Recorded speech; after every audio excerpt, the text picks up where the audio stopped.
খেলাকে এখন পেশা হিসাবে নেওয়া যাবে। পাঠে আমি জারিয়াত। সূচনা। বাংলাদেশের ক্রীড়া ইতিহাসে এক স্মরণীয় অধ্যায় সূচিত হল।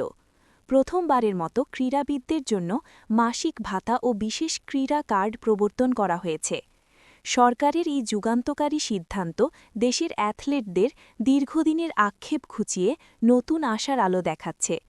এখন থেকে খেলাধুলাকে নিছক শখ নয়, বরং একটি সম্মানজনক পেশা হিসাবে গ্রহণ করার পথ প্রশস্ত হল।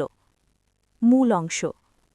প্রাথমিকভাবে ১২৯ জন নির্বাচিত ক্রীড়াবিদকে প্রতি মাসে ১ লক্ষ টাকা করে মাসিক ভাতা প্রদানের ঘোষণা দেওয়া হয়েছে। এই ভাতার পরিমাণ পারফরমেন্সের ভিত্তিতে প্রতি ৪ মাস অন্তর পুনর্মূল্যায়ন করা হবে।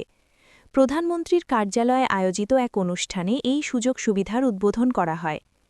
এই উদ্যোগের ফলে দেশের ক্রীড়াবিদদের মধ্যে ব্যাপক উৎসাহ দেখা দিয়েছে। সাবিনা খাতুন, নারী ফুটবল দলের অধিনায়ক, তিনি উচ্ছ্বাস প্রকাশ করে বলেন যে এখন থেকে যে কেউ চোখ বন্ধ করে খেলাধুলাকে পেশা হিসাবে নিতে পারবে। এই ভাতা খেলোয়াড়দের সামাজিক মর্যাদা ও প্রতিযোগিতার মান বৃদ্ধি করবে। জাবেদ, টেবিল টেনিস খেলোয়াড়, তার মতে এই ভাতা কর্মসূচি দেশের ক্রীড়াঙ্গনের পুরো চেহারা বদলে দেওয়ার এক শক্তিশালী হাতিয়ার।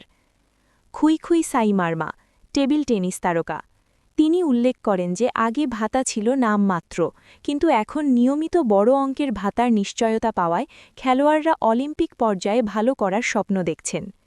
হিমু বাছার, আর্চারি, এশিয়া কাপে সোনাজয়ী এই আর্চার মনে করেন এই উদ্যোগ পাইপলাইনের উদীয়মান খেলোয়াড়দের আত্মবিশ্বাস বহুগুণ বাড়িয়ে দেবে। উপসংহার। আর্থিক অনিশ্চয়তার কারণে অতীতে অনেক মেধাবী অ্যাথলেট খেলাধুলা ছেড়ে দিতে বাধ্য হতেন। সরকারের এই আর্থিক নিরাপত্তা কর্মসূচি সেই সংকট দূর করতে সহায়ক হবে। তবে এই তালিকায় নাম থাকা নিয়ে কিছু বৈষম্যের অভিযোগও উঠেছে, যা নিরসন করা প্রয়োজন।